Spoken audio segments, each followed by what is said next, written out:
It is July 27th. It is a Wednesday. It's been a while. It's been probably a week or more since I've talked to you folks, and there's a reason for that. And you might be able to tell by my raspy voice, I did get COVID, unfortunately. Not the first time. Had COVID back in December. I am triple vaxxed, so I'm not super concerned. So far, it's feeling somewhat mild. Probably the first time I got it was worse. Kind of laid me out for about a week. Didn't have to go to the hospital or anything, just had to rest up. Kind of the same things happening right now. I've been sick for the last 3 days. Just been chilling in bed, reading, watching movies, caught up on Stranger Things. So spent a little bit of time just kind of contemplating and thinking about life, and also doing a little bit of artwork, which is great. Maybe I'll share that in some future episodes. Probably inevitable traveling on the train. The last destination from LA to Austin was another 40-hour distance, and everyone was coughing, sneezing, coughing a lung up. So kind of seemed inevitable that I would catch something. Sure enough, caught COVID. And it's slowly getting better. Hopefully in the next few days I'll be kind of back to maybe 75%, 80% energy level, and I'll be able to go out and start exploring again. I am trying to self-isolate as well. I don't want to get anyone else sick. Trying my best to be part of the solution to getting rid of good old nasty COVID. So trying to do my part. Recommend you folks do the same. I know it is a personal decision, but do what you can to get your immune system up and protect your friends and families and loved ones. Like I said, I am vaccinated. That's a choice that I made. I think it was a good one because I think otherwise I'd probably be in a hospital rather than being able to kind of just deal with this on my own. Otherwise, the trip's been pretty interesting so far. I did learn one thing, a little adjustment I am going to make to this train trek across the U.S. Probably not a good idea to try to force yourself through 40 hours of coach.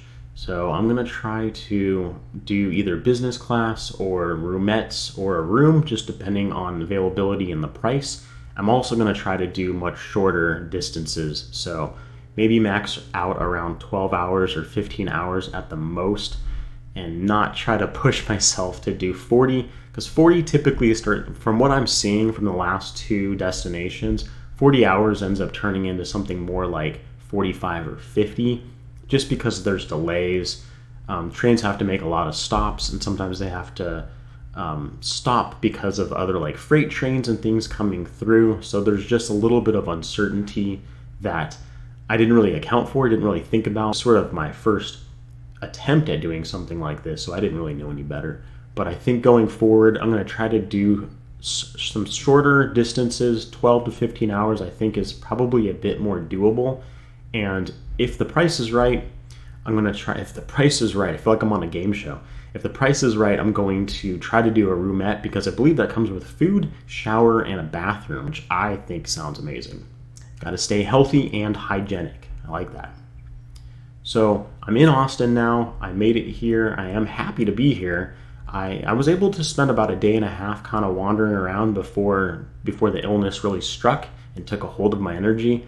But I got out to the Capitol building, and it's quite pretty. It's quite pretty just in general in Austin.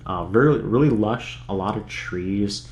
I ended up walking down to the river, and there's some greenways and some trails that people use, like a lot of people exercise, bring their dogs out there, stuff like that.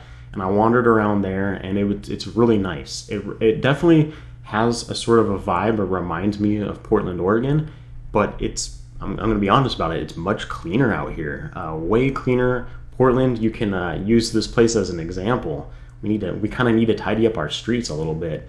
Also, the other thing I noticed is that it feels a little bit less crowded, less dense, which makes you feel like you can kind of breathe and you can kind of take your time. Oh, and the people are really courteous out here, which is blowing me away. Everyone's super nice. They're super willing to help you out, answer questions, direct you, give you their opinion, give you advice. And it's all been like very wholesome and very welcoming. So kudos, people out here. I really appreciate the welcoming feeling that I'm getting being out here. So the last thing I wanted to talk about before I wrap this up and say goodbye, or farewell for the time being, I want to talk about something I brought up in a previous episode about upper limits and self-sabotage, because I definitely started to think about that with this latest sickness that I got. Yeah, I get that it's COVID, and so it's like, well, how is that really self-sabotage? It is something that's going around. It's very contagious.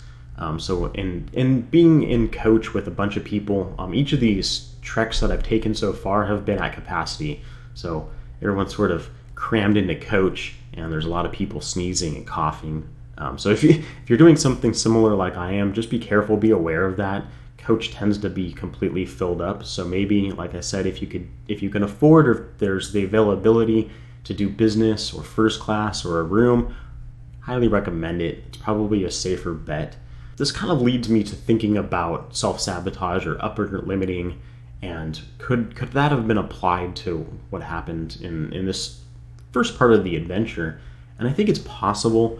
I tried to save some money by doing a rail pass, and the rail pass only does coach, and I kind of ahead of time or coming into this knew that, yeah, COVID's kind of surging again, and there's new variants, and that is a high risk and a high possibility that I could get sick.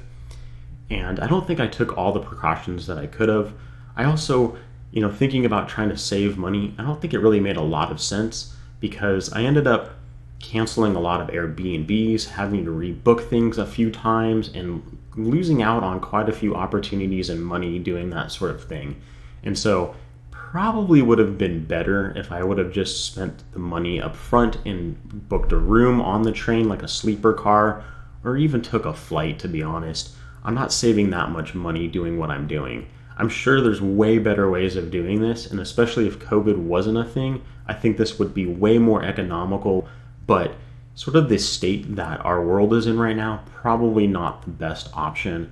And I think perhaps it was a bit of a self-sabotage. This whole thing that I'm doing, filming, going on this adventure, traveling across the US, exploring a lot of stuff on my own, it's definitely new for me, and it's definitely making me uncomfortable and is pushing against some of my upper limits. So it's very possible that I try to pull myself back down and go back into sort of a comfort zone that I have of getting sick. In my past, I would get sick a lot. And again, kind of thinking about that, because I've had some time now sort of on this trek, even when I was healthy, and over the last few days of just being alone with myself and thinking, I have for sure used illness as an excuse to sort of get out of things that were going to potentially project me onto the next big thing in my life. And I think that's a very strong reality. So it's more of something that I need to kind of deal with and work through and kind of do a deeper dive on. And as some of that stuff comes to the surface, I'll be happy to share it with you folks. Let me know, though, if you folks have any thoughts, comments, concerns. Maybe you've got similar stuff that's going on in your life. I'd love to hear about it. All right, till next time. Peace.